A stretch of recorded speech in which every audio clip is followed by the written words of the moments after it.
चलिए दोस्तों शुरू करते हैं हम लोग आज की बात। सबसे पहले हम लोग रेस्पिरेटरी डिसऑर्डर्स की बात करते हैं। रेस्पिरेटरी डिसऑर्डर में बहुत सारी डिसीजेस होती है, जो छोटी छोटी डिसीजेस होती है, छोटे छोटे लेवल पर हमको समझ में आती है। जब हम उसका डायग्नोस करते हैं तो कंफ्यूजन में डायग्नोस करते हैं।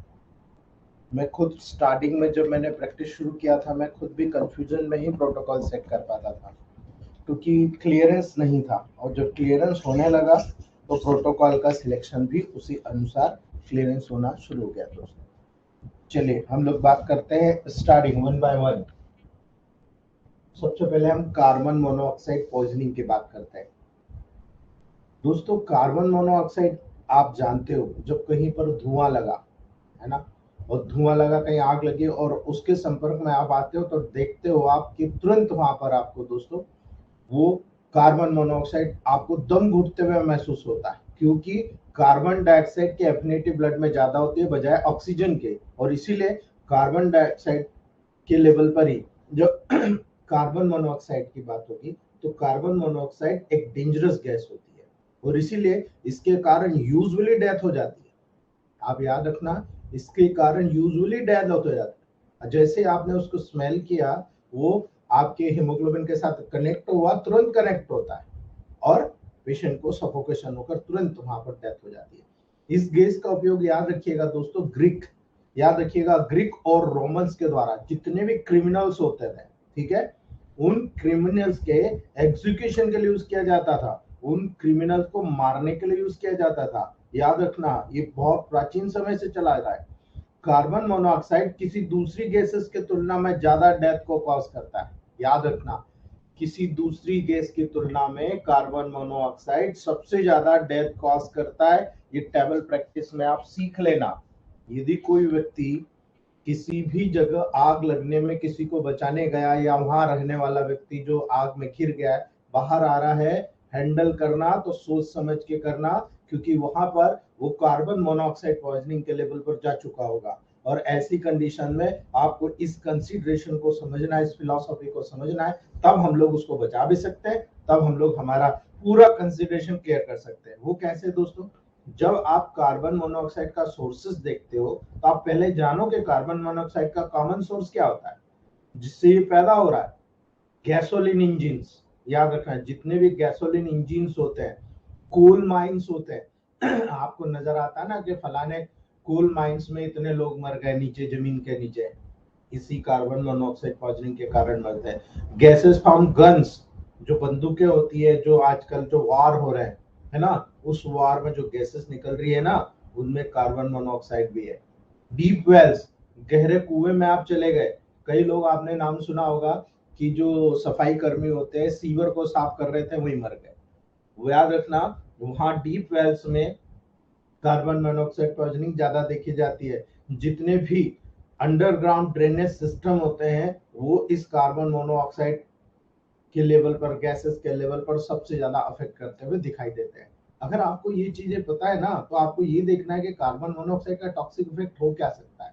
अगर टॉक्सिक इफेक्ट ये हो रहा है तो मैं इसको क्योर कर सकता हूँ। तो याद रखना, कार्बन मोनोऑक्साइड एक डेंजरस गैस होती है दोस्तों। क्यों? क्योंकि ये एचबी से ऑक्सीजन को डिसिपल्स कर देती है, और यानी डिस्प्लेस कर देती है। और अगर वहां से डिसिपल करके, डिस्प्लेस करके वहां खुद जुड़ जाएगी दोस्तों, तो एचबी में कुछ समय के लिए सेम साइट में एचबी के साथ ऑक्सीजन के बॉन्डिंग के द्वारा होता है, ठीक है। उसी साइट में जहां पर एचबी का ऑक्सीजन के साथ बॉन्डिंग होता है, ऑक्सीजन को हटाया, कार्बन मोनोऑक्साइड आ गया और उसके साथ बॉन्डिंग हो गया। याद रखना, एचबी की ऑक्सीजन की तुलना में कार्बन डाइऑक्साइड के प्रति या कार्बन मोनोऑक्साइड के प्रति 200 टाइम्स मोर एफिनिटी होती है। 200 गुना ज्यादा कनेक्ट होने की एबिलिटी होती है कार्बन मोनोऑक्साइड की। इसीलिए जब कार्बन मोनोऑक्साइड का वहां पर लो पार्शियल प्रेशर 0.4 mmHg के एलवेलाई में होता है, ठीक है, वहां पर 50% एचबी जो होता है उस कार्बन मोनोऑक्साइड से सेचुरेटेड हो जाता है। और अगर 50% इस एचबी से वो सेचुरेटेड हो गई तो याद रखिए उस समय डेंजरस हो जाता है। जब पार्शियल प्रेशर, अभी तो हमने बात करी 0.4 पार्शियल प्रेशर की, लेकिन यदि 0.6 mmHg तक अगर ये पार्शियल प्रेशर इंक्रीज हो जाएगा तो क्या होगा, 1/1000 of volume concentration in air की बात कर रहे हैं हम। एयर में 1/1000 में भाग की बात कर रहे हैं हम कार्बन मोनोऑक्साइड या सीधे कार्बोक्सी हीमोग्लोबिन के प्रेजेंस। याद रखना दोस्तों, जब भी मैंने आपको बताया रेस्पिरेशन में कि ऑक्सीजन जुड़ता है हीमोग्लोबिन से तो ऑक्सी हीमोग्लोबिन, कार्बन डाइऑक्साइड जुड़ता है तो कार्बोक्सी हीमोग्लोबिन। तो यहाँ पर यदि आपको नजर आ रहा है कि भाई कार्बोक्सी हीमोग्लोबिन के प्रेजेंस है तो ऑक्सीजन के रिलीज को बढ़ा देगा, ठीक है, कि घटा देगा।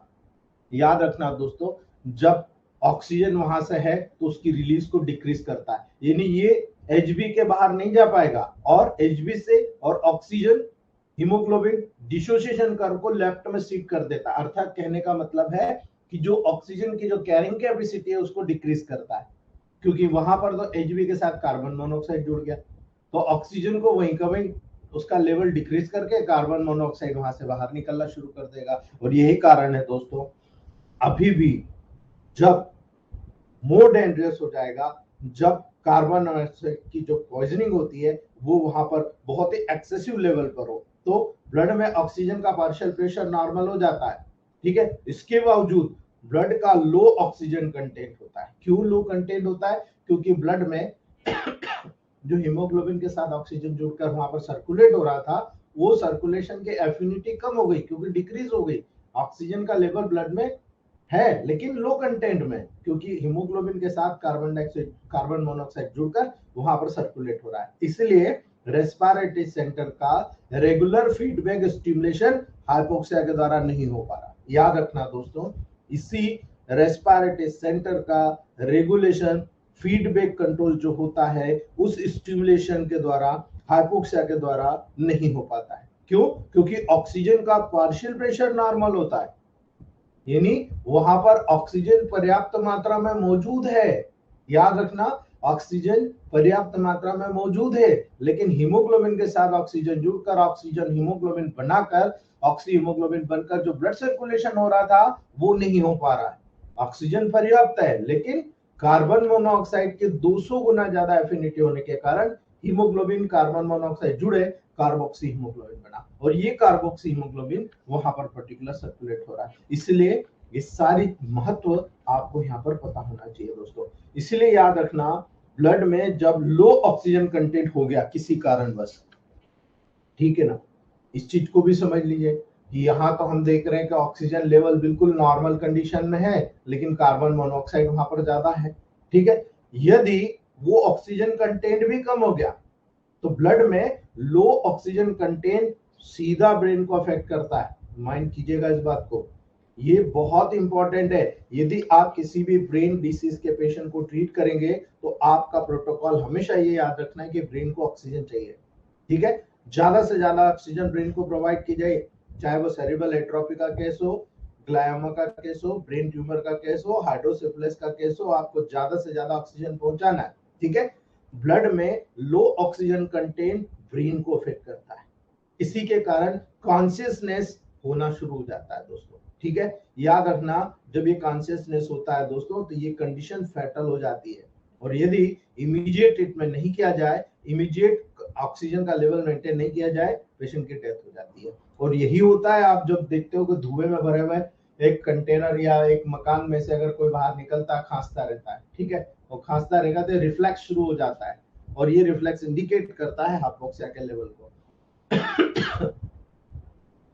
जो कार्बन मोनोऑक्साइड होती है वो करती क्या है दोस्तों? याद रखना, जो सेल होते हैं, सेल में मैंने आपको बताया था साइटोक्रोम सिस्टम होता है जो पूरी सेल को चलाने के लिए मेटाबॉलिक प्रोसेस करता रहता है और पूरी सेल्स को मोटिवेट करता रहता है, रीजनरेट करता रहता है, रिपेयर करता रहता है, हेल्दी स्टेट में बनाता है। ये उस सिस्टम को ही कार्बन मोनोऑक्साइड अफेक्ट कर देता है, क्योंकि ये कार्बन मोनोऑक्साइड टॉक्सिक होती है। यही कारण है कार्बन डाइऑक्साइड जैसा काम करती है लगभग लगभग वैसे, लेकिन कार्बन मोनोऑक्साइड कार्बन डाइऑक्साइड से 2 गुना ज्यादा जहरीली है, ठीक है। साइटोक्रोम सिस्टम के लिए बहुत ज्यादा टॉक्सिक होता है और इसीलिए ये कंडीशन यहाँ पर इन्वॉल्व होती है। जब आप कार्बन मोनोऑक्साइड पॉइजनिंग के सिम्टम्स देखते हो दोस्तों तो बहुत सारे सिम्टम आपको नजर आएंगे। कार्बन मोनोऑक्साइड के जो कॉन्सेंट्रेशन के ऊपर डिपेंड करेगा दोस्तों। यानी कार्बन मोनोऑक्साइड की जो पॉइजनिंग है उसके सिम्टम्स टिपिकली आपको नजर आएंगे वो कार्बन मोनोऑक्साइड के 1% के साथ यदि एयर ब्रीदिंग होती है। आप परसेंटेज याद रखिएगा दोस्तों, ये परसेंटेज आपका प्रैक्टिकल नॉलेज बढ़ाते हैं और पर्टिकुलरली आपकी जो टेबल प्रैक्टिस में आपका कॉन्सेप्ट क्लियर करके आपको प्रोटोकॉल निर्धारित करने में काम करते हैं, क्योंकि एक एक प्रोटोकॉल निर्धारित है दोस्तों। यदि कार्बन मोनोऑक्साइड के सिम्टम देख रहे हो 1% के साथ, यानी वहां कार्बन मोनोऑक्साइड की 1% के साथ यदि आप एयर ब्रीदिंग कर रहे हो दोस्तों, तो आपको याद रखना है एचबी के साथ कार्बन मोनोऑक्साइड की सेचुरेशन 15 से 20% हो जाती है। याद रखना, कार्बन मोनोऑक्साइड केवल 1% है, तब भी वहां पर एचबी के साथ कार्बन मोनोऑक्साइड की सेचुरेशन 15 से 20% हो जाती है। ठीक है, और तब माइल्ड सिम्टम जैसे कि हेडेक हुआ, नौसिया हुआ, ऑटोमेटिक अपीयर हो जाता है। याद रखना, जब कार्बन मोनोऑक्साइड की सेचुरेशन ब्लड में 15 से 20% होती है, तभी हल्के हल्के सिम्टम आते हैं, जैसे कि हेडेक शुरू हो गया, जैसे कि नौसिया शुरू हो गया दोस्तों। जब भी कभी आप ब्रीदिंग एयर में कार्बन मोनोऑक्साइड 1% से ज्यादा पाई जाएगी, 1% पे इतना गेम हो रहा है दोस्तों, तो सोचिए 1% से ज्यादा पाई जाएगी। अगर सेचुरेशन 30 से 40% हो गया, तो जैसे 30 से 40% कार्बन मोनोऑक्साइड का सेचुरेशन होता है, आप देखो कन्वर्शन शुरू हो जाएगा, कार्डियो रेस्पिरेटरी अरेस्ट होना शुरू हो जाएगा, लॉस ऑफ कॉन्शियसनेस होना शुरू हो जाएगा, इवन कोमा में चला जाएगा। ठीक है, इसलिए याद रखो 30 से 40% में इतना हो जाएगा। ठीक है, और जब एचपी सेचुरेशन 50% से ऊपर हो जाता है, तो दोस्तों immediate without any symptom patient की डेथ हो जाती है। ठीक है, तो याद रखना 1% में 15 से 20%, 30 से 40% होने 1% से 2, 3, 4% के लगभग तक आने पर 30 से 40%, और अगर 50% से ऊपर अफेक्ट होता है दोस्तों, तो मान के चलिएगा ऑलमोस्ट डेथ हो जाती है पेशेंट की। एक कार्बन मोनोऑक्साइड पॉइजनिंग का लेवल बता रहा हूं। जब आप कार्बन मोनोऑक्साइड का ट्रीटमेंट करते हैं, तो सबसे पहले आपको याद रखना है कार्बन मोनोऑक्साइड के एक्सपोजर का इमीडिएट टर्मिनेशन कीजिए, यानी उस पेशेंट को उस जगह से तुरंत वातावरण चेंज करके जहां शुद्ध हवा मिल रही है वहां लेकर जाइए। Adequate ventilation, artificial respiration provide कराना बहुत जरूरी होता है यहाँ पर। ठीक है, याद रखना, इसीलिए एडिक्वेट वेंटिलेशन यानी खुला वातावरण और आर्टिफिशियल रेस्पिरेशन यानी ऑक्सीजन थेरेपी अगर आप दे सकते हो तो दीजिए, अन्यथा वहां पर आप लंग्स को, हार्ट को पंपिंग करते रहिए। याद रखना दोस्तों, यदि संभव हो सके तो 100% ऑक्सीजन जो होता है उसका एडमिनिस्ट्रेशन करना चाहिए। ये कार्बन मोनोऑक्साइड को रिप्लेस करने का काम करती है। ठीक है, इसीलिए इमीडिएटली ऐसे पेशेंट को ऑक्सीजन थेरेपी दी जाती है दोस्तों, वो भी 100% केवल ऑक्सीजन की बात करें। यदि संभव हो सके अगर पेशेंट को लगता है कि वो सरवाइव कर जाएगा और डॉक्टर वहां पर डायग्नोस करता है कि आप सरवाइव कर जाएगा, तब ऑक्सीजन के साथ संभव हो सके दोस्तों तो कार्बन डाइऑक्साइड के कुछ परसेंट के साथ एयर को एडमिनिस्ट्रेशन करना चाहिए वहां पर। इससे क्या होगा, रेस्पिरेटरी सेंटर को स्टिमुलेशन मिलेगा। जो रेस्पिरेशन को ऑक्सीजन के लेवल पर हाइपोक्सिया नहीं बता रहा था, वो यहाँ पर कार्बन मोनोऑक्साइड के ज्यादा होने पर रेस्पिरेटरी सेंटर को स्टिमुलेट करेगा, और जब स्टिमुलेट करेगा तो इसके लिए वहां पर जो सेंसेशन होता है वो वहां पर पहुंच जाएगा, और वो जब सेंसेशन पहुंचेगा दोस्तों तो रेस्पिरेटरी सेंटर ज्यादा से ज्यादा कार्बन मोनोऑक्साइड को कार्बन डाइऑक्साइड में कन्वर्ट करके बाहर निकाल देगा। ठीक है, क्योंकि ये आपकी बॉडी का मैकेनिज्म है कि कोई भी गैसेस, कोई भी बॉडी का सब्सटेंस जो आपके बॉडी के लिए नेसेसरी नहीं है उसको बाहर निकालने का काम ये करता है, और इसीलिए ये प्रोसेस होती है। अब देखिए, ये वो प्रोसेसेस है जहां पर आप जब ट्रीटमेंट सिलेक्ट करते हैं तो ट्रीटमेंट देखिए कितना इजी है। ठीक है, बहुत इजी ट्रीटमेंट है, लेकिन हम लोग उस पर ध्यान नहीं देते। याद रखना दोस्तों, S1, L1, A3, WE, S10, P1, B, ठीक है, C5, P1, F1, WE।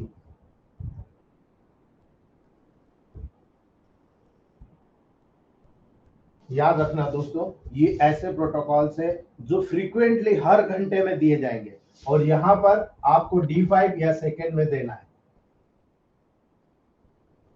Neutral करना है आपको, पॉजिटिव मत दे देना। न्यूट्रल करना है ना। अगर आपने पॉजिटिव दिया ना तो उसके एडवर्स साइंस आपको नजर आएंगे, वो आप डायग्नोस करेंगे तो आप कंट्रोल नहीं कर पाएंगे। एक हमारे फ्रेंड ने कोशिश किया था, इमीडिएट डेथ हो गया पेशेंट का, है ना, नसें फट गई थी।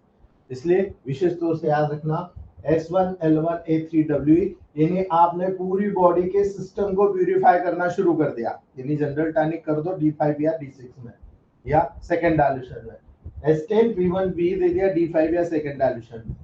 ये ऑक्सीजन कैरिंग कैपेसिटी बढ़ाता है, बोलने की जरूरत नहीं है, ऑक्सीडेशन के प्रोसेस को बढ़ा देगा, जिससे कार्बन मोनोऑक्साइड रेस्पिरेटरी सेंटर को स्टिमुलेट करेगा, जिसके कारण कार्बन मोनोऑक्साइड या कार्बन डाइऑक्साइड जैसी जो गैसेस होती है वो बाहर वॉश आउट होती है। C5P1F1W ये ब्रेन से लगाकर आपके पूरे रेस्पिरेटरी ट्रैक्ट तक को स्टिमुलेट करता है, और स्टिमुलेट करके जितना भी वहां पर गंदगी होती है उसको बाहर निकालता है, तो कार्बन मोनोऑक्साइड को भी बाहर निकालेगा। और जितना डैमेज हो रहा है, चाहे नर्वस हो रहा है, चाहे ब्रेन और आपके बॉडी के माध्यम से नर्वस सिस्टम का डैमेज हो रहा है, उसको कंट्रोल करने का काम करता है। इसलिए ये प्रोटोकॉल इमीडिएटली वहां पर देना है। उसके बाद में 1 या 2 दिन या 3 दिन बाद जो सारे सिम्टम बचे हुए रहते हैं उसी के अकॉर्डिंग ट्रीटमेंट करना है, ठीक है। ये मेन ट्रीटमेंट है। इसके बाद जो भी सिम्टम आएगा वो स्पेशली कफ के लेवल पर, नोज के लेवल पर, बर्निंग सेंसेशन के लेवल पर आएगा, तो ऑटोमेटिक ज्यादातर सिम्टम इन्हीं मेडिसिन को कंटिन्यू करने से ठीक हो जाएगा, ठीक है। तो याद रखना, ये कार्बन मोनोऑक्साइड की बात हमने करी। नेक्स्ट हम बात करते हैं दोस्तों एटेलेक्टेसिस। एटेलेक्टेसिस क्या होता है? एटेलेक्टेसिस का मतलब होता है पार्शियल या कंप्लीट कोलैप्स ऑफ लंग।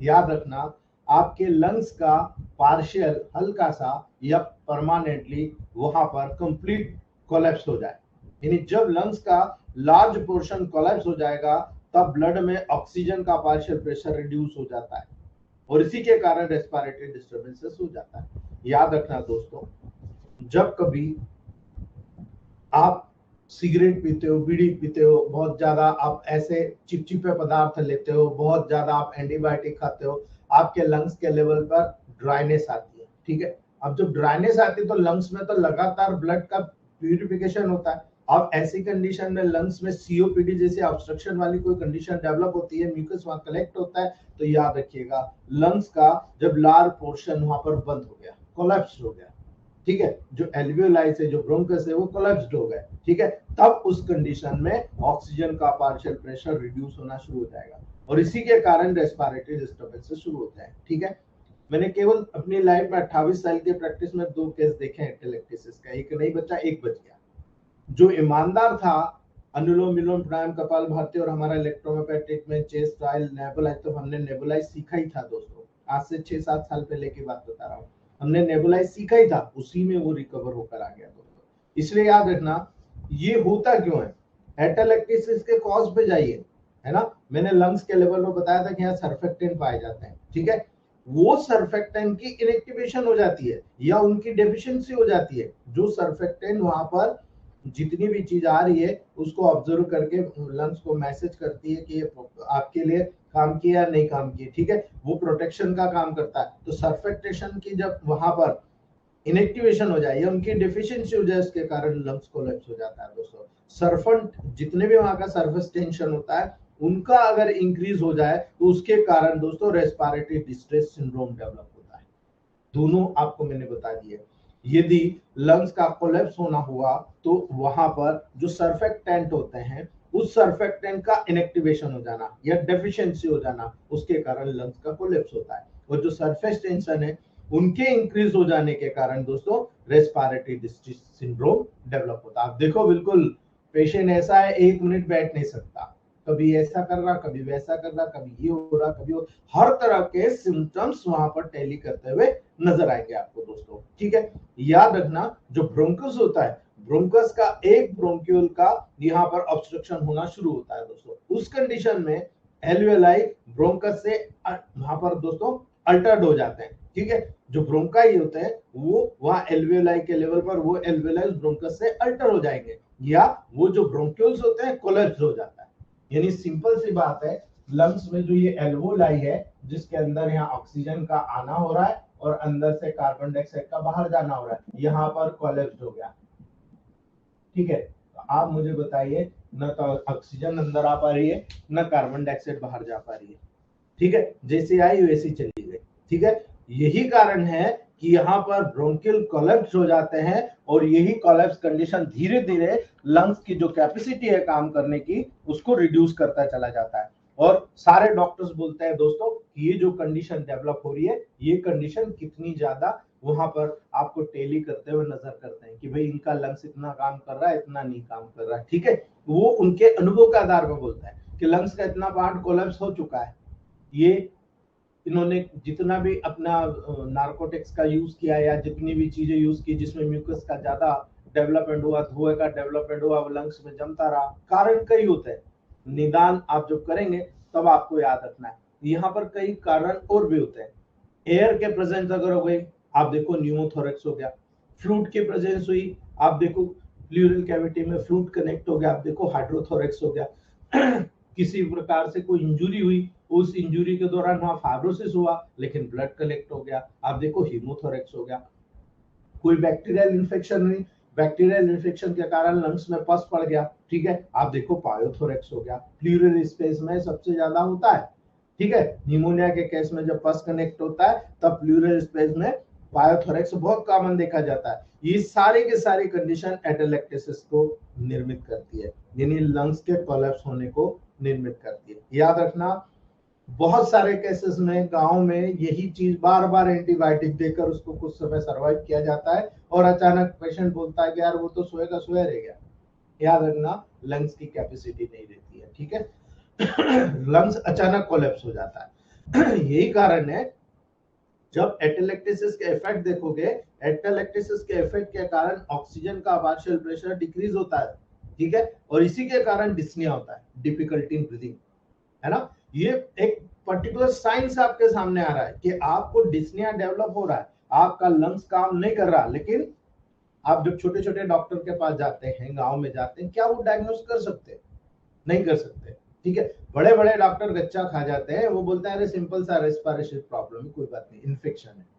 लेकिन क्या है, कौन सी चीज कोलैप्स कर रही है, ये डायग्नोसिस तब होता है जब प्रॉपर उसका वहां पर इन्वेस्टिगेशन किया जाता है, और प्रॉपर इन्वेस्टिगेशन के बाद में वहां पर उसका पूरा यूटिलाइज करना पड़ता है ट्रीटमेंट को, तब जाकर कलेक्ट होता है। याद रखिएगा दोस्तों, ये सबसे इंपॉर्टेंट कैरेक्टर होता है जिसके माध्यम से यहाँ डिजनरेशन डिस्ट्रक्शन हुआ है। इसलिए आपका प्रोटोकॉल सेकेंड या थर्ड डायलेशन के लेवल पर होना चाहिए, या फिर अगर 1-9 से करते हो तो D7, D8, D9 के लेवल पर होना चाहिए। याद रखना, यहाँ पर सबसे इंपॉर्टेंट है आप CBC-SR करा लीजिए, एक्सरे चेस्ट करा लीजिए। सबसे डायरेक्ट अगर इंडिकेशन देखना है कोलैप्स का, व्हाइट पर्टिकुलर पार्ट आपको डिपॉजिट होते हुए नजर आएगा, आप डायग्नोस कर सकते हो। और इसका सबसे बढ़िया प्रोटोकॉल आपको याद रखना है दोस्तों,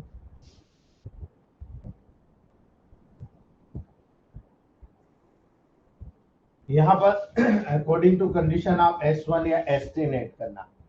ठीक है, याद रखना, according to condition S1 S10 याद करना, P2 याद करना, इसमें C13 याद करना दोस्तों, और DEGE इनमें से एक मेडिसिन नेगेटिव है। ठीक है, नेगेटिव है क्योंकि यहाँ पर पॉजिटिव देना खतरनाक है।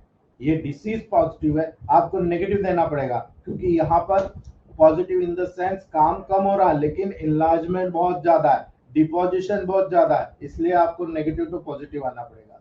याद रखना, S1 S10 P2 C13 BG को नेगेटिव से पॉजिटिव आना है आपको। यही कई बार ऐसा होता है कि यहाँ पर इसमें वर्बन ऐड करना पड़ता है, बहुत सीवियर स्पाज्म होता है, और आपको मालूम है कि वर्बन सबसे बेस्ट मेडिसिन होगी सीवियर स्पाज्म के लेवल पर। ठीक है, लेकिन कई बार यहाँ पर ऐसा करना पड़ता है, C13 को गोल करके C5 ऐड करना पड़ता है, और ऑर्गेनो बूस्टर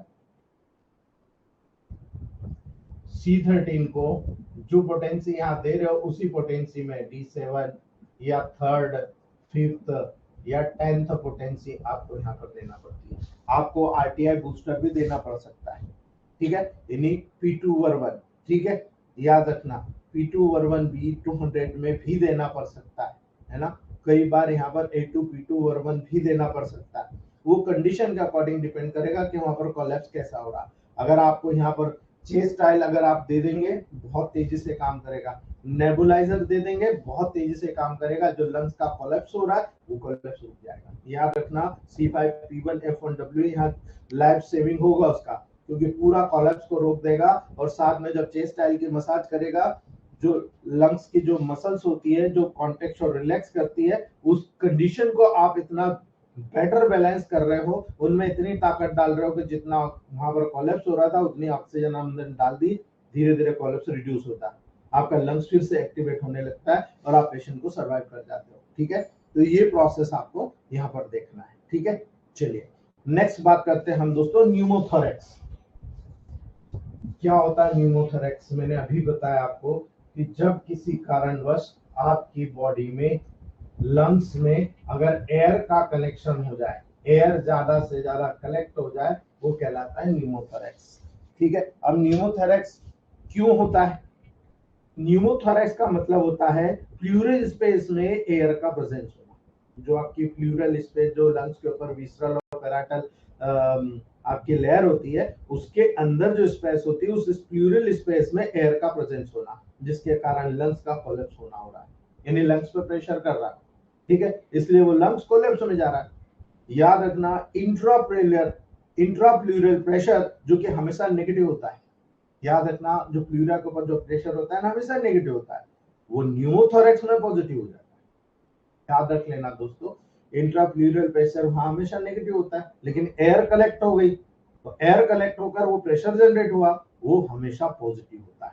और यही कारण है दोस्तों, न्यूमोथोरेक्स में जब पॉजिटिव होगा, इसी के कारण लंग्स का कोलैप्स कॉज होगा। यानी ट्रीटमेंट एज इट इज, जो एटेलैक्टेसिस का ट्रीटमेंट है, एज इट इज ट्रीटमेंट आपको यहाँ पर कोलैप्स के लेवल पर करना है। याद रखना, न्यूमोथोरेक्स का काज अगर आप देखोगे, एयर स्टेप इंजुरी, यानी किसी भी प्रकार का यहाँ कोई चीज आपको पर्टिकुलर लग गया, जैसे बुलेट इंजुरी हुई, एक्सीडेंट के दौरान हुआ, लंग्स या चेस्ट वाल के कारण प्लूरल कैविटी में अगर कोई चीज फंस गई, इंटर कर जाए, यानी कि मान लो तीर घुस गया, कोई ने चाकू मार दिया, किसी भी प्रकार का कोई इंस्ट्रूमेंट वहां अंदर घुस गया, आप देखो बाहर की एयर अंदर चली गई। ठीक है, इसलिए न्यूमोथोरेक्स जब डेवलप होता है तो उसके इफेक्ट्स आपको देखने को मिलते हैं। न्यूमोथोरेक्स को अगर आप देखोगे ना, तो प्रैक्टिकली सर्जरी के पॉइंट ऑफ व्यू से देखोगे तो ये तीन तरह का होता है। एक होता है ओपन न्यूरोथोरेक्स, एक होता है क्लोज न्यूमोथोरेक्स, एक होता है टेंशन न्यूमोथोरेक्स। ठीक है, तीनों कंडीशन अलग अलग है। अब ओपन न्यूमोथोरेक्स, क्लोज न्यूमोथोरेक्स और टेंशन न्यूमोथोरेक्स, तीनों चीज आपको देखना है। ओपन न्यूरोथोरेक्स इंजुरी के बाद यदि एक ओपन कम्युनिकेशन डेवलप हो गया, यानी मान लो कोई तीर घुसा और तीर घुसने के बाद तीर तो निकाल दिया, लेकिन छेद ओपन है अभी भी। ठीक है, तो उस कंडीशन में प्लूरल कैविटी एक्सटीरियर के बीच में, बाहर और अंदर के बीच में ओपन चेम्बर हो गया, इसे हम ओपन न्यूमोथोरेक्स कहते हैं दोस्तों। इसमें क्या होगा, बाहरी एयर लंग्स के माध्यम से इंटरनल करती है, और इसीलिए एयर इंस्पायरेशन के द्वारा प्लूरल कैविटी में प्रवेश करती रहती है और एक्सपायरेशन के दौरान वहां से बाहर निकलती रहती है, और लंग्स के कोलैप्स होने के कारण आपको हाइपोक्सिया होता है, हाइपरकैप्निया होता है, डिस्निया होता है, साइनोसिस होता है, इवन एस्फेक्सिया डेवलप हो जाता है। यानी ये सारे के सारी कंडीशन वन बाय वन वहां पर डेवलप होती है। इसलिए पेशेंट का सर्वाइव करना इस बात पर डिपेंड करता है कि कितनी जल्दी आपने सर्जरी करी। अगर सर्जरी हो गई तो बच जाओगे, नहीं नहीं बहुत मुश्किल है दोस्तों, क्योंकि इसका इलेक्ट्रोमेकेनिकल में कोई ट्रीटमेंट नहीं है, सीधी बात बता रहा हूँ इस ओपन न्यूमोथोरेक्स का। जब क्लोज न्यूमोथोरेक्स आएगा, याद रखना, यदि माइल्ड इंजुरी के दौरान एयर प्लूरल कैविटी में इंटर करता है और उसके बाद प्लूरा में जो होल है वो सील्ड हो जाता है, क्लोज हो जाता है। ठीक है, यानी एक थैली निकली, मतलब एक पर्टिकुलर कवरिंग निकली, उसमें से छेद हुआ, वो बाहर आ गया, वो कवरिंग अपनी जगह वापस आ गई और हमारी बॉडी की जो सेल्स है उसको सील करने लग गई। ठीक है, तो वहां पर सील्ड और क्लोज्ड सेक हो गया, इसे क्लोज न्यूमोथोरेक्स कहते हैं। इसके कारण दोस्तों हाइपोक्सिया प्रोड्यूस नहीं होगा, वो टेम्परेरी होता है, और इसीलिए प्लूरल कैविटी से एयर स्लोली एब्जॉर्ब होती है ना, उस प्लूरल कैविटी से धीरे धीरे एयर स्लोली एब्जॉर्ब हो गई, लंग्स में चली गई, बाहर निकाल दी गई, है ना। और इस कंडीशन में क्लोज न्यूमोथोरेक्स में बहुत इजीली पेशेंट सर्वाइव होता है, हम इसको ट्रीट कर सकते हैं। ओपन न्यूरोथोरेक्स को कभी हाथ नहीं लगाना, बहुत कॉम्प्लिकेटेड है, सर्जिकल केस है, आप भी जानते हो, मैं भी जानता हूँ, उस केस को हम हैंडल नहीं कर सकते, लेकिन क्लोज न्यूमोथोरेक्स को हम बहुत इजीली हैंडल कर सकते हैं। Tension pneumothorax. इंजुरी के दौरान कभी कभी लंग्स या चेस्ट वाल में होल के ऊपर जो टिश्यूज होते हैं वो फ्लटरिंग वाल के जैसे बिहेव करते हैं, ठीक है, फ्लटरिंग वाल के जैसे बिहेव करते हैं, और इसी के कारण इंस्पायरेशन के दौरान प्लूरल कैविटी में एयर को तो अंदर आने देते हैं किंतु एक्सपायरेशन के दौरान एयर के एग्जिट को प्रिवेंट कर देते हैं।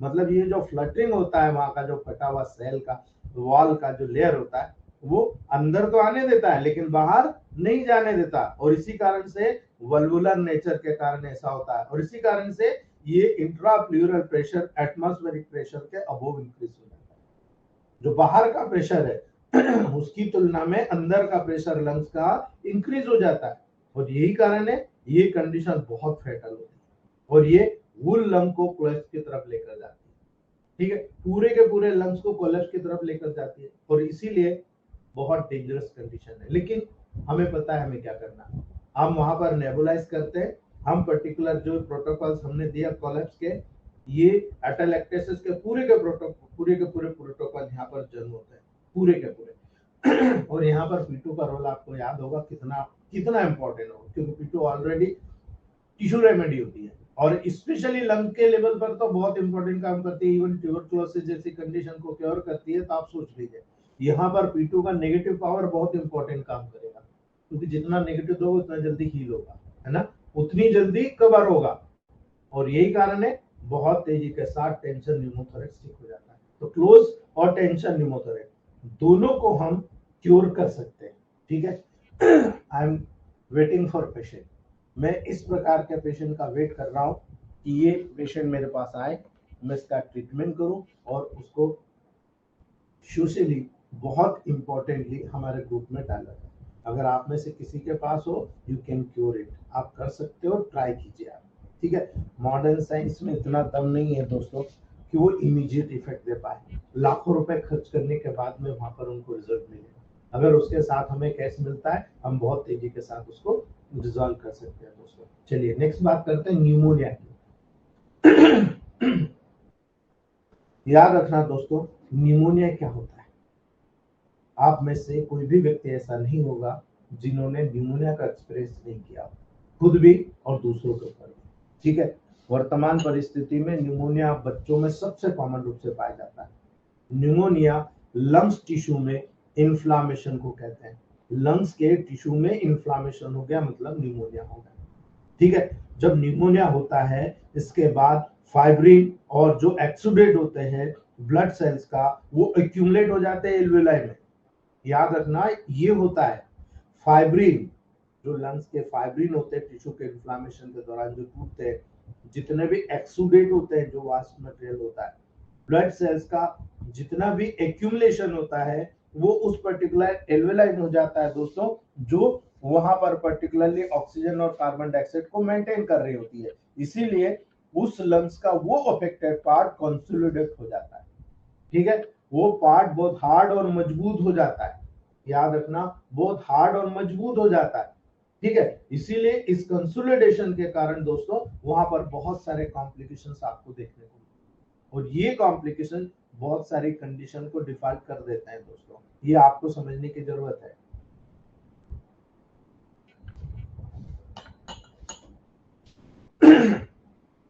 जब इन्फ्लामेशन होता है तो मैंने आपको कहा था pain, swelling, hot, fever, oedema और पर्टिकुलर लॉस ऑफ फंक्शनलिटी, ये सब चीज पाया जाएगा। लेकिन उसके बाद जब इन्फ्लामेशन हो गया, उस इन्फ्लामेशन के बाद मैंने बताया था कि रिपेयर होगा या रिजनरेशन होगा, ठीक है, दो प्रोसेस होती है।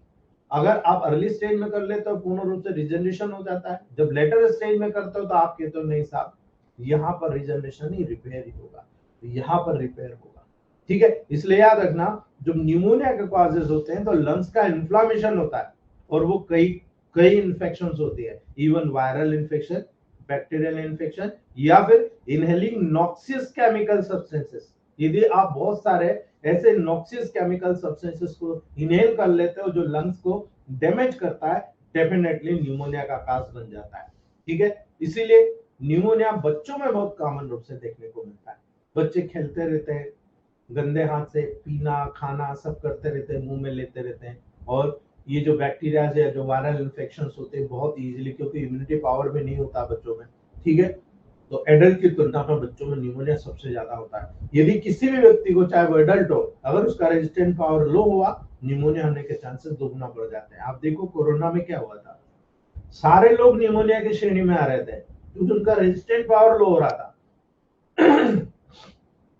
निमोनिया दो प्रकार का होता है। मैं आपको सिंपल सा बता रहा हूं दोस्तों, पूरे डिसीज के लेवल पर मैं आपको बाद में पूरा डिटेल बताऊंगा, लेकिन ये रेस्पिरेटरी ट्रैक के डिसऑर्डर की बात चल रही तो हम उसके लेवल पर बात कर रहे हैं।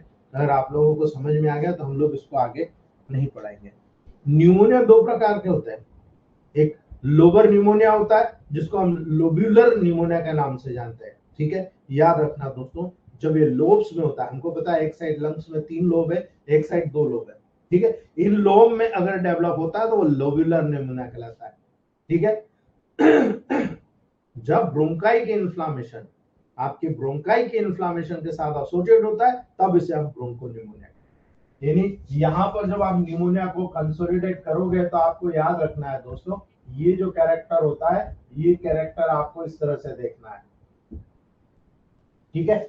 यहां पर अगर इन लोब्स में हो रहा है तो लोबुलर न्यूमोनिया कहलाएगा, लेकिन अगर इस ब्रोंकस के साथ लोब में हो रहा है तो ब्रोंको न्यूमोनिया कहलाता है, ठीक है। लोबर न्यूमोनिया सबसे ज्यादा देखा जाता है दोस्तों, ठीक है। याद रखना, जब किसी को न्यूमोनिया डेवलप हुआ तो न्यूमोनिया होने के बाद में एल्वियोलाई इसके जो फंक्शन होता है अफेक्ट हो जाते हैं, ब्लॉकिंग शुरू हो जाता है। इसीलिए न्यूमोनिया के जो इफेक्ट होता है सबसे पहले आपको नजर आता है वो होता है फीवर। पेशेंट बोलता है कि साहब मुझे ऐसा लग रहा है कि सर्दी खांसी जैसा लग रहा है, मेरी आवाज में ठंडापन आ रहा है, आवाज चेंज हो रही है और साथ में फीवर बना हुआ है। भाई इन्फ्लामेशन हो रहा है, सबसे पहला साइन फीवर, ठीक है। Compression of chest and chest pain, लगातार आपको चेस्ट में भारीपन लगता है और ऐसा लगता है कोई दबा रहा है, लगातार चेस्ट पेन आपको महसूस होगा। आप जब सांस लेते हैं, तीसरा कैरेक्टर शेलो ब्रीदिंग, आप गहरी गहरी सांस ले रहे हैं। भाई पहले मुझे ऐसा नहीं होता था और अभी मुझे गहरी गहरी सांस लेना पड़ रहा है, ऑफ कोर्स शेलो ब्रीदिंग आपको देखने को मिलेगा।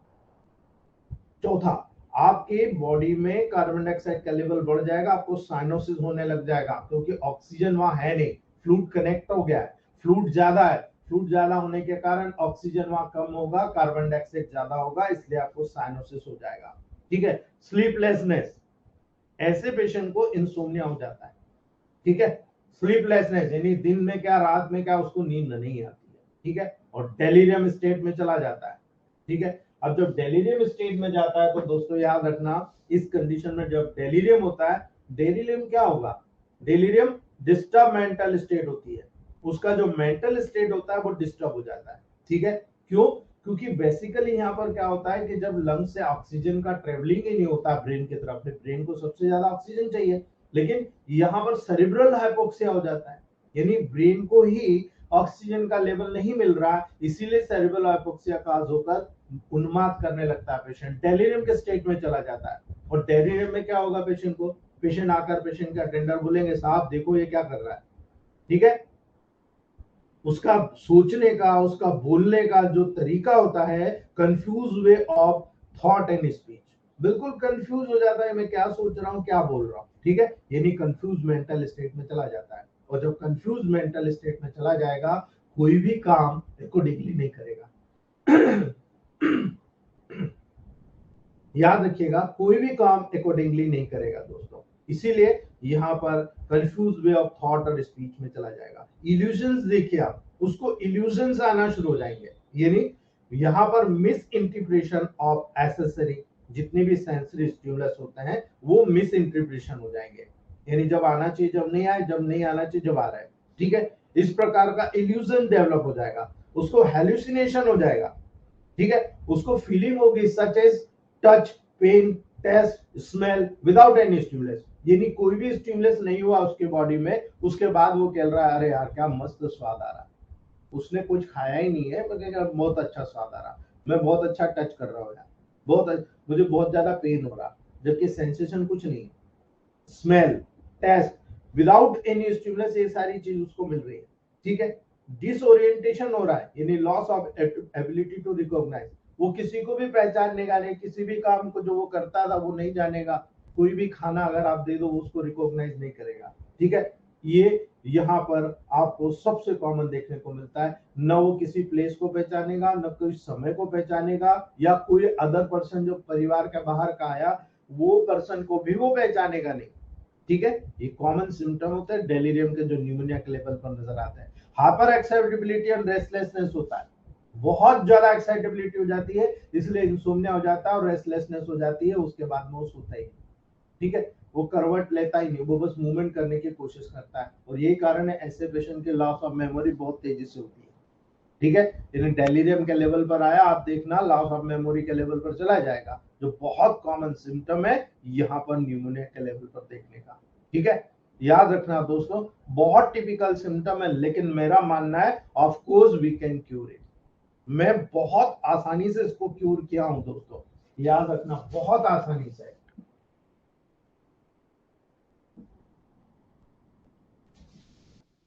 सबसे पहले देखिए यहां पर नेगेटिविटी कहां आ रही है, हाइपर एक्साइटेबिलिटी कहां आ रही है, लंग्स के लेवल पर आ रही है। आपको करना क्या है, आपको न्यूट्रल करना है। ठीक है, आपने यहां पर याद रखना, ये बहुत इंपॉर्टेंट प्रोटोकॉल है जो उस बच्चे की लाइफ सेव कर सकता है, बस आपको यहाँ पर यूज करते आना चाहिए।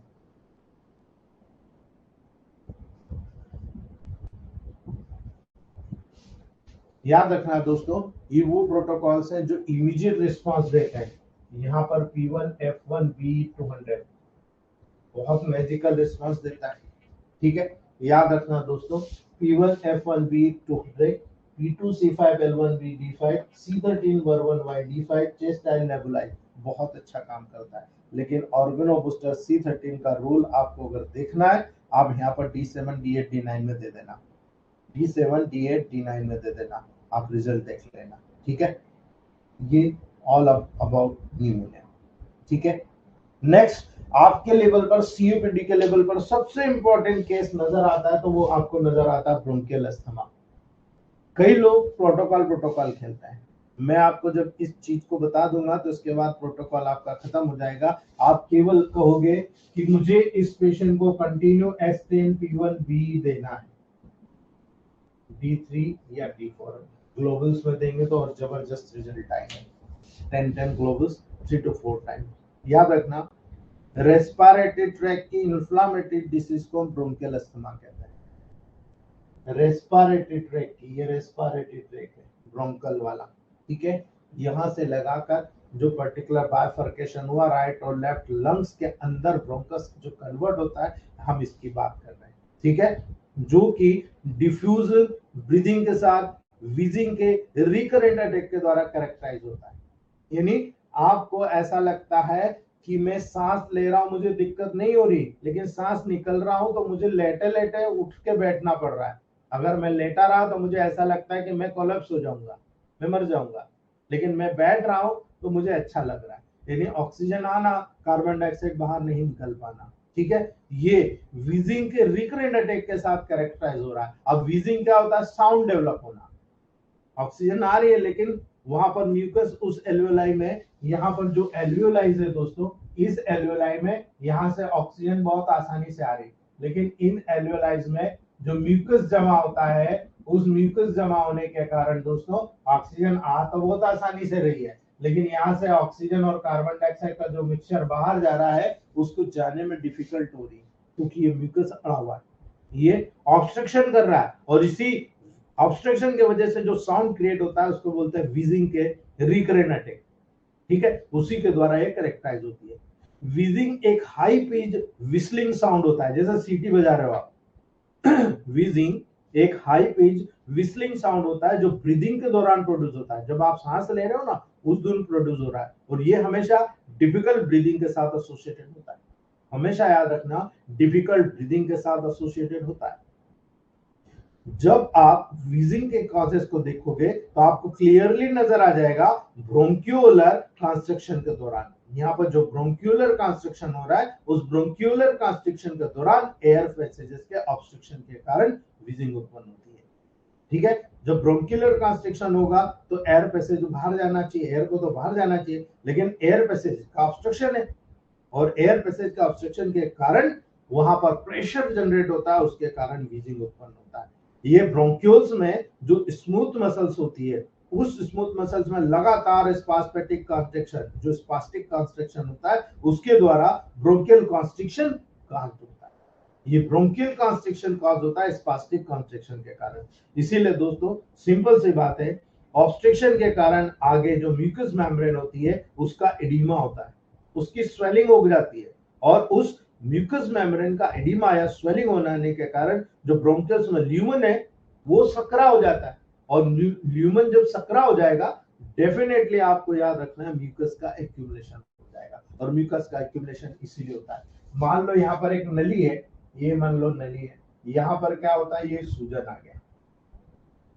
अब आप बताओ, यहां से ये म्यूकस बाहर निकलेगा तो कितना निकलेगा, है ना, कम मात्रा में निकलेगा, और जब कम मात्रा में निकलेगा तो ऑब्स्ट्रक्शन का करेगा, यही सीओपीडी का लेवल होता है। याद रखना दोस्तों, यही कारण है ये अस्थमा को क्रिएट करता है, अस्थमा को डेवलप करता है। आपके टेबल प्रैक्टिस में यही चीज सबसे महत्वपूर्ण है, आपको इसी म्यूकस को क्लियर करना। अब म्यूकस को क्लियर करना कौन सी मेडिसिन है आपको बहुत अच्छा, यू आर वेल नोन, ठीक है। याद रखो, यहाँ जब ब्रोंकियल अस्थमा डेवलप हो रहा है तो इसके काजेस पे आप चले जाओ, आपका ट्रीटमेंट ऑटोमेटिक निकल के आ जाएगा।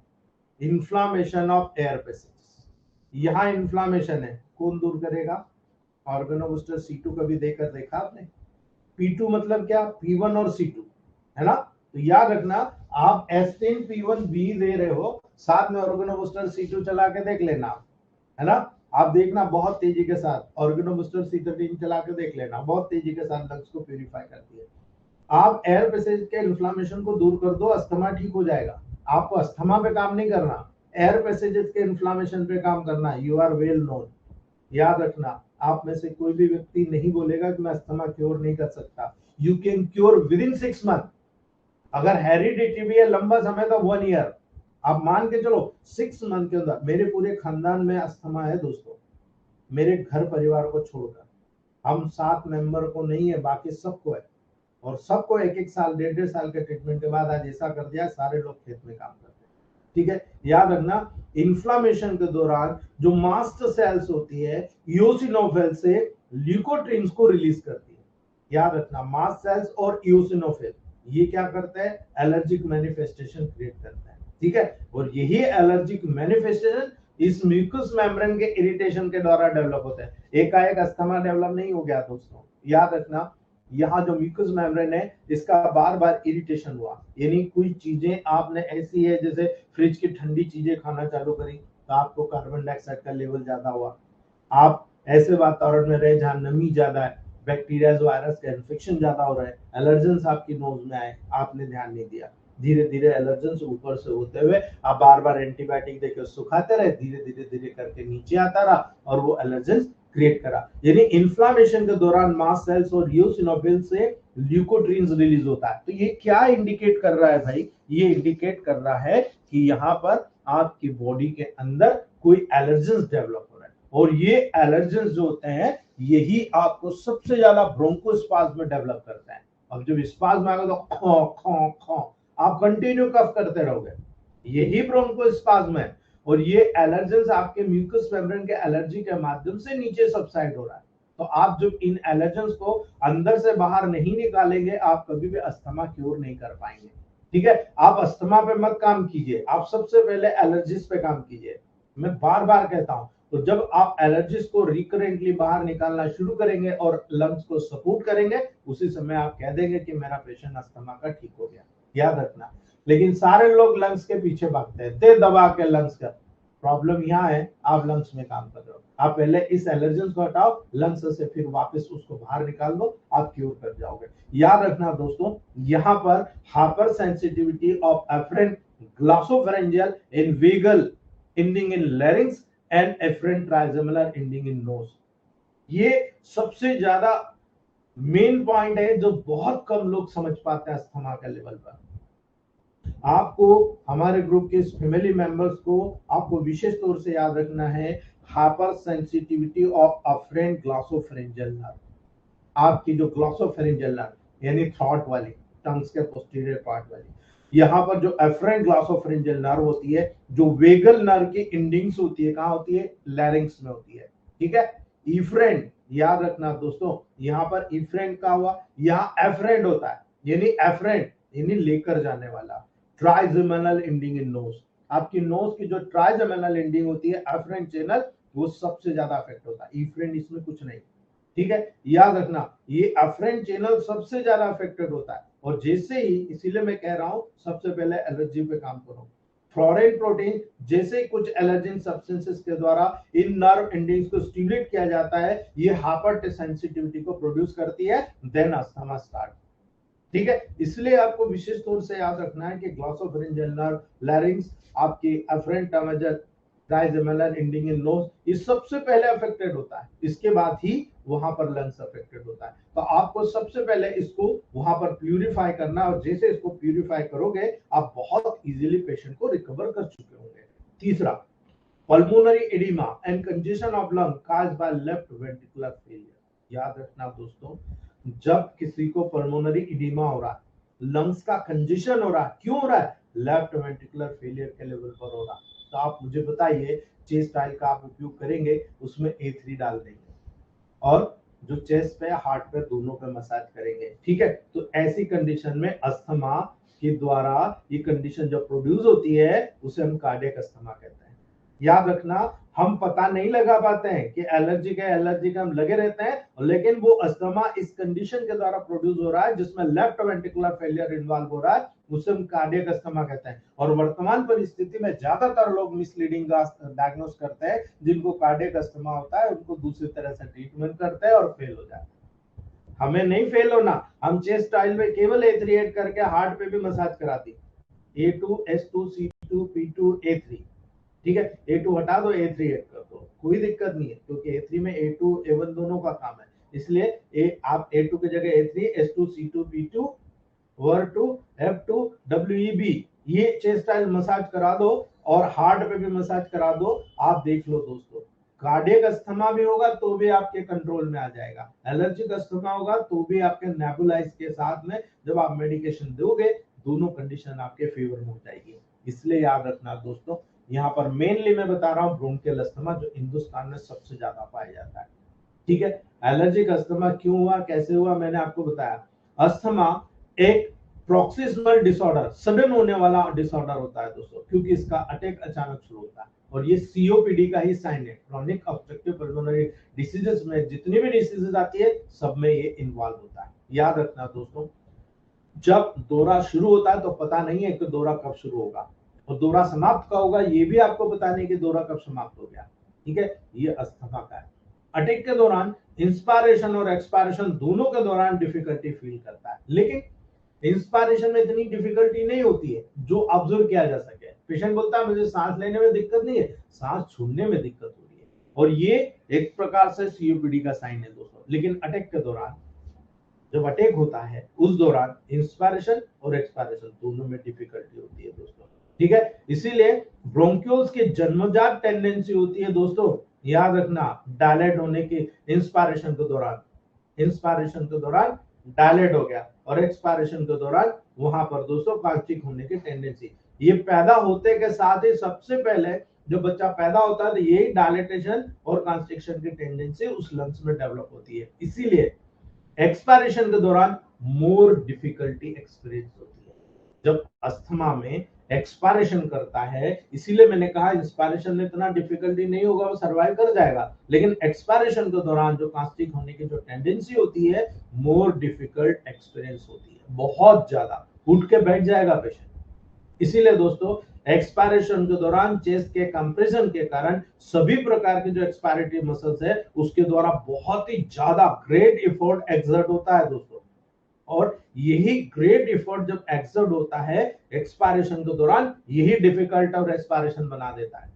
उस पेशेंट को लगता है कि मुझे किसी ने दबा दिया है, अच्छे से बांध दिया रस्सी से, ये सारी कंडीशन वहां पर डेवलप होती है दोस्तों। और इसी के लेवल पर यहाँ पर एब्डोमिनल मसल्स का सीवियर कॉन्ट्रैक्शन भी होता है। याद रखिएगा दोस्तों, यहाँ पर एब्डोमिनल मसल्स का सीवियर कॉन्ट्रैक्शन भी आपको देखने को मिलेगा, ठीक है। और इसीलिए जब एब्डोमिनल मसल्स का सीवियर कॉन्ट्रैक्शन होगा, लंग्स से एयर कंस्ट्रिक्टेड ब्रोंकियल्स के थ्रू पुश्ड होती है, यानी जब यहाँ एब्डोमिनल मसल का सीवियर कंस्ट्रक्शन हुआ, इसने फोर्स लगाया, और फोर्स लगाया तो लंग्स से एयर जो होती है, जो कंस्ट्रिक्टेड ब्रोंकियल्स है, जो बंद हुए ब्रोंकियल्स है, उसके थ्रू पुश जो होती है बाहर निकलती है, और यही विस्लिंग साउंड को प्रोड्यूस करती है। आप जब उंगली रख के जोर से हवा मारते हो तभी तो सीटी की आवाज आती है ना, एज इट इज फंक्शन यहाँ पर आपको देखने को मिल रहा है। ठीक है, अगर ये चीज देखने को मिल रही है तो आपको हमेशा याद रखना है, जब विस्लिंग साउंड डेवलप होता है तो ये इंडिकेट करता है कि पर्टिकुलर एल्वियोलाई कोलैप्स हो रही है, उस एल्वियोलाई में जमाने भर का म्यूकस भरा हुआ है। ठीक है, आपका पहला मकसद होना चाहिए S10P1B को मैं कंटिन्यू करूं, लगातार दूं, ताकि यहां पर जो कफ के लेवल पर प्रोडक्शन हो रहा है वो बाहर निकलता रहे, और वहां पर एल्वियोलाई का मैं प्यूरिफिकेशन कर पाऊं, ऑक्सीजन कैरिंग कैपेसिटी बढ़ा पाऊं। जब ऑक्सीजन कैरिंग कैपेसिटी बढ़ेगी तभी हीलिंग और रिपेयर होगा, यहां पर रीजनरेशन नहीं होगा, याद रख लेना। इसीलिए एक्सपायरेशन के दौरान जब डिफिकल्टीज होती है, उस डिफिकल्टी के कारण लंग्स का कंप्लीटली डिफ्लेक्टेड नहीं होता है, यानी पिचक जाता है लंग। ठीक है, इसीलिए याद रखना, एक्सपायरेशन के दौरान डिफिकल्टी के कारण लंग्स कंप्लीटली डिफ्लेक्टेड नहीं होता है। ठीक है, पिचका कर, आप कहते हैं ना हवा निकालो, आप पूरा जोर लगा के हवा निकाल के उसको बाहर निकाल देते हो, लेकिन यहाँ पर रेसिडुअल वॉल्यूम और जो फंक्शनल रेसिडुअल कैपेसिटी होती है वो इंक्रीज हो जाती है। ठीक है, याद रखना, क्योंकि आप किसी भी रबर को कब तक खींचोगे दोस्तों, है ना, रबर को कब तक खींचोगे, इसलिए रेसिडुअल वॉल्यूम जो होता है, जो फंक्शनल रेसिडुअल कैपेसिटी होती है वो इंक्रीज हो जाती है। ठीक है, और यहाँ पर इसीलिए दोस्तों कई चीज आप जो हमने देखा था, मैंने आपको ये सब चीज बताया था कि टाइडल वॉल्यूम यहाँ पर अस्थमा में रिड्यूस हो जाएगा। ठीक है, वाइटल कैपेसिटी रिड्यूस हो जाएगी, फोर्थ एक्सपायरेटरी वॉल्यूम इन 1 सेकेंड FEV1 1 मिनट में कम हो जाएगा, एल्वुलर वेंटिलेशन कम हो जाएगा। ठीक है, partial pressure of oxygen in blood कम हो जाएगा, यानी ब्लड में ऑक्सीजन का पार्शियल प्रेशर क्या होगा, वहां तो एल्वुलाई में ब्लॉकिंग है, पार्शियल प्रेशर रिड्यूस हो जाएगा। कार्बन डाइऑक्साइड एक्यूमुलेशन क्या होगा, आपकी बॉडी में कार्बन डाइऑक्साइड का एक्यूमुलेशन बहुत ज्यादा हो जाएगा, बिकॉज यहाँ से कार्बन डाइऑक्साइड वॉश आउट होता है, वो वॉश आउट नहीं हो पाएगा, यानी कार्बन डाइऑक्साइड बाहर निकालना होता है वो आप नहीं निकाल पा रहे हो, इसलिए कॉम्प्लिकेशन डेवलप हो रहा, वो यहाँ पर डेवलप हो जाएगा। जानते हो इसके कारण क्या होगा, रेस्पिरेटरी एसिडोसिस डेवलप हो जाएगा। ठीक है, और रेस्पिरेटरी एसिडोसिस डेवलप हुआ, आप देखो डिस्निया भी होगा, साइनोसिस भी होगा, आपको नीला या काला पड़ता नजर आएगा, आपको डिस्निया होकर डिफिकल्टी इन ब्रीदिंग नजर आएगी, क्यों, क्योंकि ऑक्सीजन का आना और कार्बन डाइऑक्साइड का जाना प्रॉपर वे में नहीं हो पाता। ये इंडिकेट करता है कि सीवियर क्रॉनिक अस्थमेटिक पेशेंट है, और इसी के लेवल पर इसका प्रोटोकॉल आपको तय करना पड़ता है, और यही लेवल आपको लॉन्ग समय तक मेंटेन करना पड़ेगा। अगर कर पाओगे तो ही आप प्रोटोकॉल से वहां पर ठीक कर पाओगे दोस्तों। इसलिए जब प्रोटोकॉल आप तय करते हो तो आपको यहाँ पर बहुत सिंपल सा प्रोटोकॉल तय करना होता है दोस्तों, वो होता है स्पेशल। अगर आप सिंगल नो मेडिसिन बात करो तो P2B, लेकिन मेरा मानना है दोस्तों, क्योंकि इंटरनल वॉल में कंजेशन है ना, अब जब इंटरनल वॉल में कंजेशन है तो आपको प्रोटोकॉल क्या तय करना है, हमेशा याद रखना। यहाँ पर आपको मैंने कहा है कि यहाँ इंटरनल वॉल में कंजेशन है, तो आप P2, C2, F1, WR1 और B, क्योंकि स्पाज्म में चलेंगे दोस्तों, यहाँ स्पाज्म होते हैं, दूरे होते हैं, रिकरेंट होते हैं, न्यूट्रल कर दो। यहाँ पर P2, C2, F1, WR1, B को सेकंड या D5 में दे दो। ठीक है, याद रखना, P2, C2, F1, WR1, B को सेकंड या D5 में दे दो। बहुत ब्रिलियंट काम करता है दोस्तों, बहुत ब्रिलियंट। ऑर्गेनो बूस्टर को यदि आपको देना है C13 को D5 में दे दो। ठीक है, क्यों बोल रहा हूं ऑर्गेनो बूस्टर, सारा म्यूकस मेम्ब्रेन को प्यूरिफाई करना है, आप वहां पर C13 का उपयोग करिएगा, बहुत जबरदस्त रिजल्ट आपको देखने को मिलेगा, बहुत जबरदस्त। ठीक है, यहाँ पर नेक्स्ट H10P1B D4 पिल्स आप यहाँ पर चलाइएगा, बहुत अच्छे रिजल्ट आपको देखने को मिलेगा। लेकिन कई बार देखा गया है इन दो से बेटर रिजल्ट जो आपको दिखाएगा वो यहाँ पर आपको देखने को मिलेगा S10 C13। ये जब आप प्रैक्टिस में बैठेंगे ना, तब आपको यहाँ पर बहुत सारी चीजें नजर आएगी जो ये बताएगी कि यहाँ पर जो डैमेज हो रहा है वो डैमेज किस लेवल पर है, उसी को आपको यहाँ पर सुधारना है। ठीक है, तो यहाँ पर S10 C13 C5 L1G D5 या सेकेंड डायल्यूशन में आपको यूज करना है। ठीक है, ये protocol S10 C13 C5 L1G D5 या सेकेंड डायल्यूशन में यहाँ पर आपको यूज करना है। ठीक है, बहुत ब्रिलियंट रिजल्ट मिलता है दोस्तों। लेकिन कई बार पेशेंट बोलता है कि साहब मेरे को बहुत चेस्ट में बहुत ज्यादा खिंचाव महसूस हो रहा है और मुझे बहुत ज्यादा दर्द हो रहा, सीवियर पसलियों में पेन हो रहा। कोई बात नहीं, S10 P1 दे रहे हो ना, यहाँ Y दे दो, B हटा दो, S10 P1 Y दे दो। ठीक है, B हटा दो। आप केवल कुछ दिनों के लिए दीजिएगा, रेगुलर तो आपको S10 P1 भी ही करना है, लेकिन वहां पर अलग से आप 5-7 दिन के लिए दे दो। जब चेस्ट में बहुत ज्यादा कंजेशन लग रहा है, खिंचाव आ रहा, कोई दिक्कत नहीं, आप D5 में बना दो। ठीक है, S10Y को D5 में आप चला दो, आप इसको कंटिन्यू कर दो, आपको रिलैक्स नजर आ जाएगा, पेशेंट ठीक हो जाएगा। ठीक है, आप नेबुलाइज कीजिए C5P1F1WD4, आप नेबुलाइज कीजिए, इमीडिएट रिलीफ मिलता है, पूरा लंग्स रिलैक्स हो जाता है। ठीक है, आप यहाँ पर चेस्ट स्टाइल का प्रयोग करिए, लगातार चेस्ट स्टाइल का प्रयोग कीजिए, आपको बेटर रिजल्ट देखने को मिलेगा। बहुत ब्रिलियंट रिजल्ट है यहाँ पर आपको देखने को मिलता है, लेकिन आपका संयम बहुत इंपॉर्टेंट है, पेशेंट को समझाना बहुत इंपॉर्टेंट है। अगर पेशेंट को समझ में आ गया कि ये व्यक्ति जो ट्रीटमेंट कर रहा है वो किस लेवल को लेकर कर रहा है, मेरे लंग्स को कितना प्यूरिफाई, उसको 2 महीने के बाद ही पता लगेगा। आफ्टर 2 मंथ क्यूरिंग कैपेसिटी नजर आ जाएगी कि ये कितने महीने में ठीक हो जाएगा। आप कभी भी पेशेंट को ये डंके के चोट पे मत बोलना मैं 3 महीने में 4 महीने में ठीक कर दूंगा। मैं आपको क्लियर कट कर रहा हूं, जितने भी लोग फीडबैक दे रहे हैं ना, हमने तो क्यूर कर लिया, भैया क्यूर नहीं किया आपने, सिम्टम इंप्रूव किए, है ना। क्यूर एकाएक नहीं हो जाता, हम जादूगर नहीं है, हम रिलीफ देने के जादूगर है, लेकिन रिलीफ देकर मोटिवेशन करके जब आप 2 महीने, asthma is a curable for one year, asthma 100% cure 1 year में होता है। उसके बाद में आप कुछ भी करा दो, दौड़ा भी दो, तो भी लंग्स का इफेक्ट उसको देखने को नहीं मिलेगा।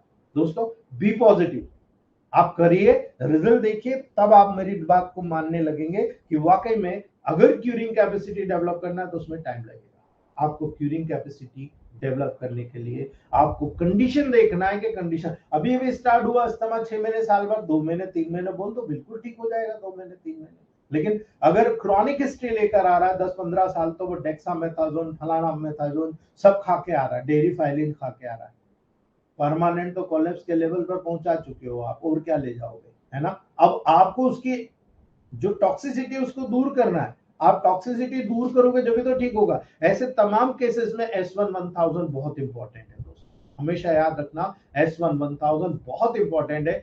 जब भी ऐसे केसेस आएंगे आप 3 डोज S1-1000 दे देना। ठीक है, बहुत इंपॉर्टेंट है S1-1000, 3 डोज देने के बाद आप कैपेसिटी देख लेना, आपको पता लग जाएगा। ठीक है, जितने भी साइड इफेक्ट हुए हैं किसी भी लेवल पर, लीवर डिटॉक्सिफाई कर दो आप। मैं इसलिए बार बार कहता हूं, जब ये कार्टिजोन और ये लेकर कोई पेशेंट आता है ना, 15 दिन लीवर टॉक्सिसिटी बिल्कुल दूर करिए। लीवर का आपका जो मैंने लीवर मिक्सचर का है वो दीजिए, आपका स्पेशल आपके पर्टिकुलर लीवर और स्प्लीन के लेवल पर कोड कंप्रेस कराइए और साथ में ये प्रोटोकॉल दीजिए, आप देखिए आपका पेशेंट क्योर हो जाएगा। तो आज ही रखते हैं दोस्तों, यदि किसी को कोई क्वेश्चन है तो आप लोग पूछ सकते हैं। You plugged into Nirvana. Your device is ready to pair. You are now connected to both Dell 650. अगर किसी को कोई क्वेश्चन है दोस्तों तो आप लोग पूछ सकते हो।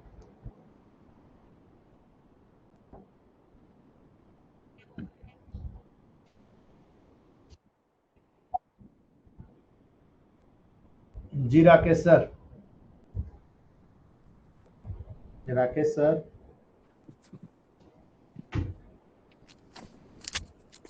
सर नमस्कार सर। नमस्ते राकेश सर जी, आइए सर। सर नमस्कार। नमस्ते सर, बोलिए। सर आवाज आवाज नहीं आ रही आपकी। आ रही है सर आवाज, बोलिए आप। हो गया। सर शिक्षक दिवस की शुभकामनाएं गुरुदेव, बहुत बहुत आपको। धन्यवाद सर, धन्यवाद। और सर रूट डाल दिया था मैंने नाइट में सबके लिए। चलिए बहुत बढ़िया सर, अब काम करने वालों पर है। जी जी सर, बिल्कुल। जी सर एक चीज पूछा था, ये ब्रोंकियल अस्थमा जो एलर्जिक वाला बताया, इसमें एलर्जी में वही P1F1 ये वर्वन बी वाला अपन यूज करेंगे क्या सर? उसमें क्या सबसे ज्यादा?